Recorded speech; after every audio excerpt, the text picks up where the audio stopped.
നിങ്ങളുടെ favourite shows ഇനി ഒരിക്കലും മിസ്സാവില്ല. ഇപ്പോൾ C5 കാണും നിങ്ങളുടെ ഫേവറേറ്റ് ഷോസ് തികച്ചും സൗജന്യമായി. ഒരാളല്ല, പലരും വിഷ്ണുവേട്ടനെ എന്റെ അടുത്ത് നിന്ന് തട്ടിയെടുക്കാൻ ശ്രമിച്ചിട്ടുണ്ട്. അവസാനം വിജയിച്ചത് അവള് മാത്രം. അതെന്തെങ്കിലും കള്ളക്കളിയാണെങ്കിൽ ഞാൻ കുടിച്ച കണ്ണീരിന്റെ കണക്ക് അവളെ കൊണ്ട് പറയിക്കും.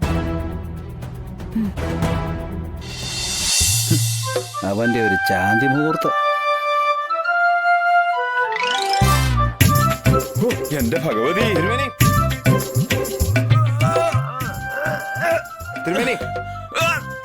അതെ അതെ, ഒന്നവിടെ നിൽക്കുക. ഒരു കാര്യം പറയാനാ. ഇതെന്തെങ്കിലും ഓടണേ? എന്നെ ഒന്നും ചെയ്യല്ലേ കുഞ്ഞെ. ശരീരത്തിന്റെ ഗ്രഹനിലയാകെ കുഴഞ്ഞു മറിഞ്ഞു കിടക്കുക. എന്റെ ശനിയും വ്യാഴവും ഹാർട്ടും ലിവറും എല്ലാം കംപ്ലൈന്റാ. എന്നാ ഞാനങ്ങോട്ട്. തിരുമേനി അവിടെ നിൽക്കുക. ഒരു കാര്യം പറയട്ടെ. അപ്പൊ കുഞ്ഞെന്നെ ഇടിക്കാൻ വന്നല്ലേ? എന്റെ തിരുമേനി എന്തിനാ ഞാൻ ഇടിക്കണേ? നിങ്ങൾ എന്റെ മുത്തന്റെ പൊന്ന് തിരുമേനി. അല്ല, എന്താ കുഞ്ഞെ ഇത്? തിരുമേനി, എനിക്ക് ചെയ്തെന്ന ഉപകാരം എന്താന്നോ അതിന്റെ വില എന്താന്ന് തിരുമേനിക്ക് എന്നെ അറിയില്ല. ഞാൻ എന്ത് ചെയ്തെന്നാ? സത്യാമ്മ എങ്ങാനും കേട്ടാൽ? തിരുമേനി ഒന്നും ചെയ്തില്ല. ചില സമയത്ത് ഒന്നും ചെയ്യാതിരിക്കുന്നത് തന്നെയാ നല്ലത്. മനസ്സിലായില്ല? മനസ്സിലാക്കി തരാം. അത് ഇത് വാങ്ങണം. അയ്യോ, ഇതെന്തിനാ കുഞ്ഞെ? തിരുമേനി ഒന്നും ചെയ്യാതിരുന്നേന്. അയ്യോ വേണ്ട കുഞ്ഞെ. വേണം. ഇതെന്റെ ഒരു സന്തോഷത്തിനാ. ഇത് വെച്ചേക്ക്. ഇനിയിപ്പോ ഇത് തിരുമേനി വാങ്ങാതിരുന്നാലാണ് എന്റെ കയ്യിൽ നിന്ന് കൊള്ളുക. എന്നാ നീ തന്നേ കുഞ്ഞെ. അല്ല കുഞ്ഞെ, എനിക്കൊരു സംശയം. കുഞ്ഞിന് ശാന്തി മുഹൂർത്തം നടക്കുകയാണോ അതോ മുടക്കുകയാണോ വേണ്ടത്? സംശയമൊന്നും വേണ്ട, തിരുമേനി വിട്ടോ. അതെന്താ കുഞ്ഞെ? അല്ലെങ്കിൽ തിരുമേനിയുടെ ഗ്രഹനില മാറും. അയ്യോ വേണ്ട കുഞ്ഞെ. കല്യാണം നടന്നില്ലെങ്കിലും ശാന്തി മുഹൂർത്തം വേണമെന്നാ ഓരോരുത്തർക്ക്. ഇവിടെ ആണെങ്കിൽ മൊത്തം തല തിരിച്ചു.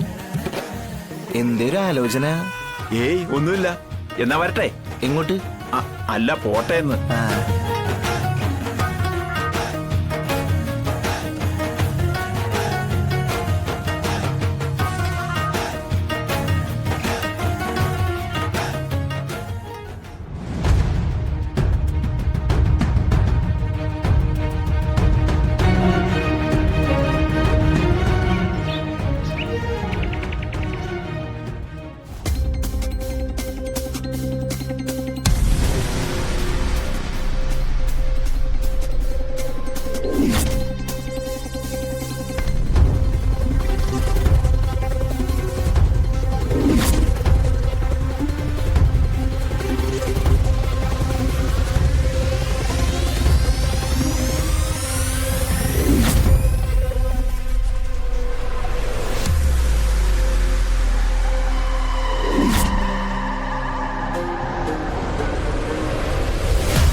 കുഞ്ഞിച്ചി കാർത്തികയെ പറ്റി സംശയങ്ങൾ പറഞ്ഞില്ലേ?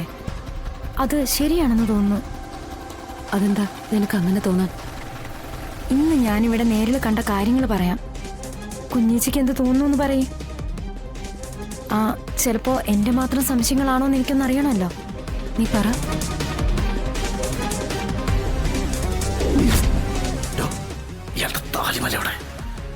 അതെ, മറവിയൊന്നും വേണ്ട, എപ്പോഴും ഓർമ്മ വേണം. എടോ, അമ്മയ്ക്ക് ഇങ്ങനത്തെ കാര്യങ്ങളൊക്കെ വലിയ വിശ്വാസ. അമ്മയ്ക്കൊരു സംശയത്തിനൊന്നും ഇട കൊടുക്കണ്ട.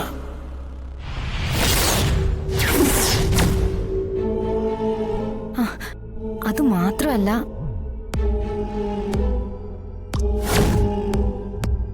സത്യാമ്മേ, ഈ ആഴ്ച ശാന്തി മുഹൂർത്തത്തിന് പറ്റിയ ദിവസമൊന്നുമില്ല. ഇനിയിപ്പോ ഇത് തിരുമേനി വാങ്ങാതിരുന്നാലാണ് എന്റെ കയ്യിൽ നിന്ന് കൊള്ളുക. ഇതൊക്കെ കൂടി ചേർത്ത് വെച്ച് നോക്കുമ്പോ കുഞ്ഞേച്ചി പറഞ്ഞതാ ശരിയെന്ന് എനിക്ക് തോന്നുന്നേ. ആ അവരുടെ കല്യാണം ഒന്നും കഴിഞ്ഞിട്ടില്ല. അങ്ങനെ ഉറപ്പിക്കാൻ പറ്റുമോ മോളെ? കുഞ്ഞേച്ചി പറഞ്ഞ സമയം മുതൽ ഞാൻ അവരെ ശ്രദ്ധിക്കുന്നുണ്ട്. അപ്പോഴാ എനിക്കും സംശയം വെളിപ്പെട്ടു തുടങ്ങിയ. കല്യാണം കഴിഞ്ഞവരുടെ ശരീരഭാഷയൊന്നും അല്ല കുഞ്ഞേച്ചി അവരുടേത്. മറ്റുള്ളവരുടെ മുന്നിൽ ഒരു പരിധി വരെ അതൊക്കെയാ. പക്ഷെ രണ്ടുപേരും ഒറ്റയ്ക്കായി കഴിയുമ്പോ തികച്ചും അപരിചിതരെ പോലെയാ. ഫ്രണ്ട്സിനിടയിലുള്ള സ്വാതന്ത്ര്യം പോലും അവർക്കിടയിൽ ഇല്ലാന്ന് തോന്നുന്നു. പരസ്പരം എന്തോ ഭയപ്പെടുന്ന പോലെ. പരസ്പരം ഇഷ്ടപ്പെട്ടും പ്രണയിച്ചും കല്യാണം കഴിച്ചവരെന്നല്ലേ കുഞ്ഞേച്ചി പറയുന്നത്? പിന്നെ എന്തിനാ അവര് ശാന്തി മുഹൂർത്തത്തെ പേടിക്കുന്നേ? അങ്ങനെയുള്ളവര് അത് എത്രയും പെട്ടെന്നാക്കാനല്ലേ നോക്കുള്ളൂ. ശാന്തി മുഹൂർത്തം ഇപ്പോഴൊന്നും നടക്കില്ല എന്ന് പറഞ്ഞ് ജോൾസിന് പാരിതോഷികം കൊടുക്കുന്നത് എന്തിനാ? അത് മാത്രമല്ല കുഞ്ഞേച്ചി, ജോൾസ്യൻ ശാന്തി മുഹൂർത്തം കുറിക്കാൻ വന്നപ്പോ വിഷ്ണുവേട്ടന്റെയും കാർത്തികയുടെ മുഖം ഒന്ന് കാണേണ്ടതായിരുന്നു. വധശിക്ഷയ്ക്ക് വിധിക്കപ്പെട്ട കുറ്റവാളികളെ പോലെ. ശാന്തി മുഹൂർത്തം ഉടനെ ഒന്നും നടക്കാൻ പോകുന്നില്ല എന്ന് ജോൾസ്യര് പറഞ്ഞപ്പോഴാ രണ്ടാളുടെയും ശ്വാസം നേരെ വീണത്. അപ്പോ നമ്മുടെ സംശയം ശരിയാണെന്ന് തോന്നുന്നു ഷമേ. അതെ, കല്യാണം നടന്നിട്ടില്ല എന്നുണ്ടെങ്കിൽ അവരെന്തിനാ അങ്ങനെ അഭിനയിക്കുന്നേ? എന്ത് അവർക്ക് അതുകൊണ്ടുള്ള നേട്ടം? ഈ ചോദ്യങ്ങൾക്കൊക്കെ ഉത്തരം വേണ്ടേ? അത് നമുക്ക് കണ്ടുപിടിക്കണം കുഞ്ഞേച്ചി. എന്തായാലും ആ കാർത്തികയുടെ മേലൊരു കണ്ണു വെച്ചോ. ഒന്നല്ല, എന്റെ രണ്ട് കണ്ണുകളും ഇപ്പൊ അവളുടെ മേല് തന്നെയാ. സംശയിക്കത്തക്കതായിട്ടുള്ള എന്തെങ്കിലും അവിടെ കണ്ട അപ്പൊ നീ എന്നെ അറിയിക്കണം. അറിയിക്കാം. ഒരാളല്ല, പലരും വിഷ്ണുവേട്ടനെ എന്റെ അടുത്ത് നിന്ന് തട്ടിയെടുക്കാൻ ശ്രമിച്ചിട്ടുണ്ട്. അവസാനം വിജയിച്ചത് അവള് മാത്ര. അതെന്തെങ്കിലും കള്ളക്കളിയാണെങ്കിൽ ഞാൻ കുടിച്ച കണ്ണീരിന്റെ കണക്ക് അവളെ കൊണ്ട് പറയിക്കും.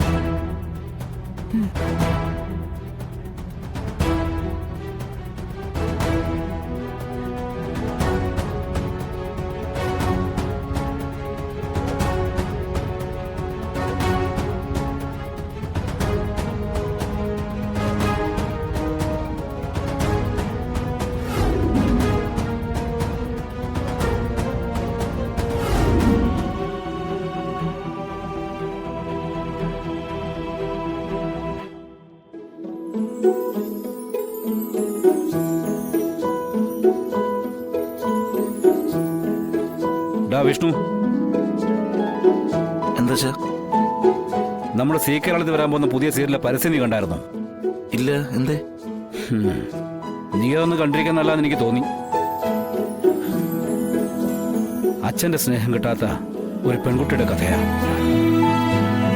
എന്ന് വെച്ചാ ആ കുട്ടിയുടെ അച്ഛന് അതിനോട് വെറുപ്പാ. അച്ഛനെന്ന് വെച്ചാ അവൾക്ക് ജീവൻ. ഇവിടെ ചിലരാണെങ്കിൽ ചങ്ക് പറിച്ച് സ്നേഹിക്കുന്ന അച്ഛന്റെ സ്നേഹം തിരിച്ചറിയുന്നുമില്ല. ഡൗൺലോഡ് ചെയ്യൂ C5 ആപ്പ്. കാണൂ എല്ലാ എപ്പിസോഡുകളും സൗജന്യമായി.